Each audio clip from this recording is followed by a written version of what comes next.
Video हेरिरहनुभएका सम्पूर्णमा नमस्कार। यो भिडियो स्पेशल ती साथीहरुका लागि हो जो चाहिँ बीबीएस फर्स्ट इयरको पार्शियल एक्जामको तयारी गर्दै हुनुहुन्छ।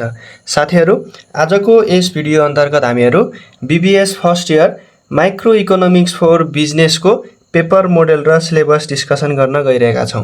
अब हामीहरुले माइक्रो इकोनोमिक्स फर बिजनेसको सिलेबसलाई र पेपर मोडेललाई एनालाइसिस गरेर हेर्दाखेरि फुल मार्क्स चाहिँ 100 मार्क्सको पेपर आउने हो। त्यसपछि 100 मार्क्समा पास हुनको लागि हामीलाई 35 मार्क्स चाहिन्छ। यसमा न्यूमेरिकल र थ्योरीलाई चाहिँ एड गरेर चाहिँ हाम्रो पेपर बनाएको हुन्छ। न्यूमेरिकल चाहिँ टोटल गरेर चाहिँ 40 मार्क्सको सोधिएको हुन्छ र थ्योरीबाट चाहिँ 60 मार्क्स सम्म चाहिँ सोधिएको हुन्छ। 40 मार्क्स एबभ लेख्नुको कारण के हो भनेपछि कहिलेकाहीँ चाहिँ न्यूमेरिकल 40 मार्क्स भन्दा माथि 44 45 सम्म पनि जान सक्छ र थ्योरी पनि 62 63 64 सम्म चाहिँ 4 मार्क्स सम्म चाहिँ तलमाथि हुन सक्छ साथीहरु। त्यही भएर 60 मार्क्स एबभ भनेर चाहिँ लेखिएको हो। बीबीएस फर्स्ट इयरको माइक्रो इकोनोमिक्समा टोटल 8 वटा च्याप्टर छन्। 8 वटा च्याप्टरहरुमा चाहिँ मैले चाहिँ तपाईहरुलाई थ्योरी बेस्ड च्याप्टरहरु र न्यूमेरिकल बेस्ड च्याप्टरहरु र थ्योरी र न्यूमेरिकल दुईटै आउन सक्ने च्याप्टरहरु भनेर चाहिँ यहाँ राख्दिएको छु। त्यसै अन्तर्गत थ्योरी बेस्ड च्याप्टरहरुमा चाहिँ च्याप्टर 1 मा इन्ट्रोडक्सन भन्ने छ जुन च्याप्टरबाट 12 मार्क्स सम्मको चाहिँ थ्योरी क्वेशनहरु सोध्ने गर्दछ र chapter 2 market equilibrium and the efficiency यहाँबाट पनि 12 मार्क्स सम्मको चाहिँ थ्योरी क्वेशनहरु सोध्ने गर्दछ। अनि अर्को छ chapter 7 product pricing theories and practice भन्ने छ 15 मार्क्स सम्मको थ्योरी क्वेशनहरु सोध्ने गर्दछ र अर्को च्याप्टर छ chapter 8 theory of factor pricing यहाँबाट चाहिँ 10 मार्क्स सम्मको चाहिँ थ्योरी क्वेशनहरु सोध्ने गर्दछ। र अर्को कुरा के थाहा पाइराख्नु भने चाहिँ तपाईहरु च्याप्टर 1 बाहेक अरु सबै 7 वटै च्याप्टरहरुमा चाहिँ न्यूमेरिकल छ। च्याप्टर 2 च्याप्टर 7 र च्याप्टर 8 बाट थ्योरी मात्र क्वेशनहरु आउँछ भनेर चाहिँ यहाँ लेखिएको होइन। यसमा चाहिँ बढी मार्क्सको चाहिँ च्याप्टर 2 7 र 8 बाट चाहिँ बढी मार्क्सको चाहिँ थ्योरी क्वेशनहरु आउँछ। न्यूमेरिकल चाहिँ 2 मार्क्स सम्मको चाहिँ सोध्ने गर्दछ। त्यही भएर यसलाई चाहिँ थ्योरी बेस्ड च्याप्टर नै भनेर चाहिँ मैले यहाँ राखिदिएको हुँ। त्यसै गरेर हामीहरु चाहिँ अब अर्को न्यूमेरिकल बेस्ड च्याप्टरहरुमा च्याप्टर 3 छ, च्याप्टर 6 छ। यो दुईटाबाट चाहिँ न्यूमेरिकल एनी हाउ सोध्ने नै हो। च्याप्टर 3 मा elasticity of demand and supply जो हामीहरुले क्लास 10 मा पढेको हुन्छौं, 11 मा 12 मा पनि पढेका हुन्छौं। 15 मार्क्स सम्मको चाहिँ यहाँ न्यूमेरिकल सोध्ने गर्दछ। स्पेशल न्यूमेरिकलै सोध्छ है साथीहरु। थ्योरी पनि सोध्ने हो, थ्योरी कम मार्क्सको सोध्ने हो। अनि च्याप्टर 6 बाट चाहिँ cost and revenue curve 10 marks सम्मको चाहिँ यहाँ न्यूमेरिकल सोध्ने गर्दछ। अनि न्यूमेरिकल र थ्योरी बेस्ड दुईटै च्याप्टरहरु चाहिँ के छन् भनेपछि च्याप्टर 4 र च्याप्टर 5 रहेका छन्।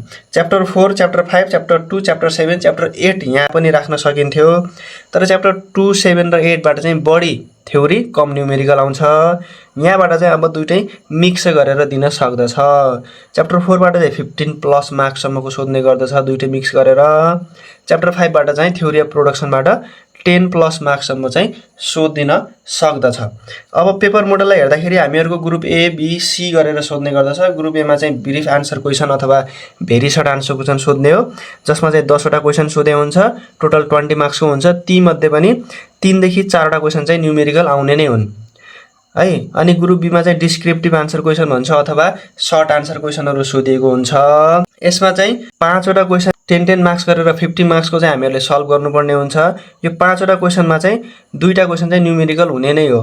टोटल क्वेशन चाहिँ ग्रुप बी मा 6 वटा हुन्छन्। 6 वटामा चाहिँ एउटा क्वेशन हामीले स्किप गर्नुपर्ने हुन्छ। या तपाईहरु न्यूमेरिकल क्वेशन स्किप गर्न सक्नुहुन्छ या थ्योरी क्वेशन चाहिँ स्किप गर्न सक्नुहुन्छ।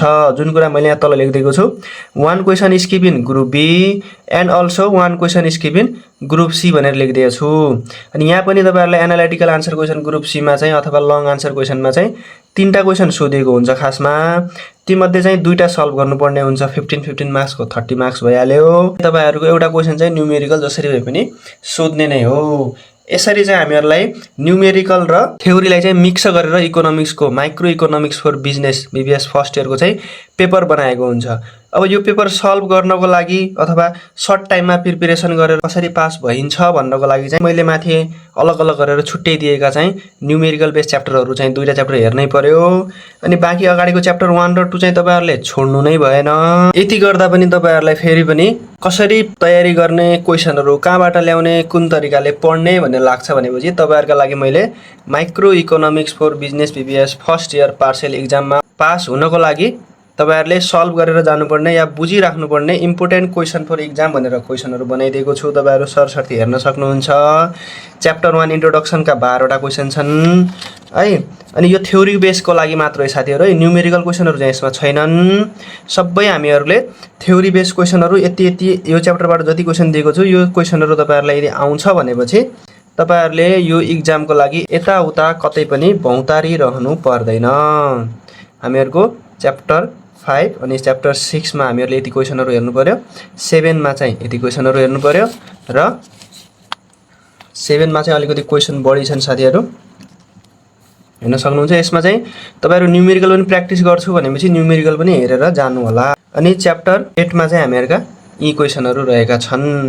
अब यति च्याप्टर 1 बाट, च्याप्टर 2 बाट, च्याप्टर 3 बाट, च्याप्टर 4 बाट, च्याप्टर 5 बाट, 6 बाट, 7 बाट र 8 बाट मैले दिएका थ्योरी सँग सम्बन्धित सबै क्वेशनहरु सल्भ गरेर जानुहुन्छ या पढेर या रटेर जसरी हुन्छ याद गरेर जानुहुन्छ या चिटै लगेर जानुहुन्छ भनेपछि तपाईहरुलाई यहाँबाट क्वेशनहरु फस्ने हुन्। र क्वेशनहरु आउँदाखेरि चाहिँ सेम यही भनेर क्वेशनहरु आउँदैन साथीहरु, क्वेशनहरु चाहिँ अलिकति घुमाएर दिन सक्छ। तर त्यो टपिक सँग सम्बन्धित तपाईले घरमा प्र्याक्टिस गरेको क्वेशन कुनै पनि टपिक यसो सम्बन्धित मिलेको छ भनेपछि त्यो सँग सम्बन्धित कुनै पनि बुदा लेख्नुहुन्छ या कुनै पनि व्याख्या गर्नुहुन्छ भनेपछि थ्योरी सँग सम्बन्धित क्वेशनहरुमा नम्बर काट्न मिल्दैन, नम्बर काट्ने पनि हैनन्। त्यही भएर यो क्वेशन त हामीहरुले पढेकै आएन, सरले दिएको क्वेशनहरु आएन भन्ने नसोच्नु होला। तपाईहरुले त्यो क्वेशन जस्तो बुझ्नु भएको छ, जस्तो पढेर जानु भएको छ त्यही अनुसारले लेखेर व्याख्या गरेर आउनु होला। तपाईहरुलाई पास हुनबाट कसैले पनि रोक्न सक्नेवाला छैन। र न्यूमेरिकल पनि यो सँगसँगै थ्योरी सँगसँगै न्यूमेरिकल पनि प्र्याक्टिस गर्ने टाइम मिल्छ भने चाहिँ प्र्याक्टिस गर्नु होला। बाकी च्याप्टर 1 को चाहिँ मैले इंग्लिश मिडियम साथीहरुका लागि चाहिँ सोलुसन अलरेडी टिकटक मा चाहिँ अपलोड गरिसकेको छु, हेर्न सक्नुहुन्छ। नाम चाहिँ स्टडी टाइम नै छ टिकटक मा पनि, र फेसबुक पेजमा पनि तपाईहरु फलो गर्न सक्नुहुन्छ, मलाई डाइरेक्ट सम्पर्क गर्न सक्नुहुन्छ। फेसबुक र टिकटकबाट सम्पर्कमा आउन अलिकति अप्ठ्यारो लाग्छ अथवा अप्ठ्यारो भइरहेको छ भनेपछि डिस्क्रिप्सनमा चाहिँ मैले WhatsApp नम्बर राखिदिएको छु, त्यहाँबाट डाइरेक्ट सम्पर्कमा आएर चाहिँ नोटहरु पनि माग्न सक्नुहुन्छ। तर मसँग चाहिँ अहिले यो इकोनोमिक्सको नोट बनाउने टाइम नभएको कारण इकोनोमिक्सको नोट चाहिँ छैन। अकाउन्टको चाहिँ मैले इंग्लिश मिडियममा चाहिँ नोटहरु राखिदिएको छु। नेपाली मिडियमको उसै पनि अकाउन्टको प्राय साथीहरु कोही पनि नेपाली मिडियममा लेख्नुहुन्न, सबैले इंग्लिश मिडियममै लेख्ने हो। त्यही भएर अकाउन्टको थ्योरी बेस नोटहरु चाहिन्छ भनेपछि मसँग हरेक च्याप्टरको चाहिँ मैले नोट बनाइदिएको छु। तपाईहरुले चाहिँ डिस्क्रिप्सनमा राखेको नम्बरमा चाहिँ कन्ट्याक्ट गरेर मबाट चाहिँ नोटहरु लिन सक्नुहुन्छ। बाकी चाहिँ हामीहरु इकोनोमिक्सको च्याप्टर 1 सँग सम्बन्धित महत्त्वपूर्ण इम्पोर्टेन्ट क्वेशनहरु छन् त्यो सल्भ गरेको भिडियोमा भेट्ने नै छौं। त्यो दिनजेलसम्मको लागि stay connected, take care, thank you, नमस्कार।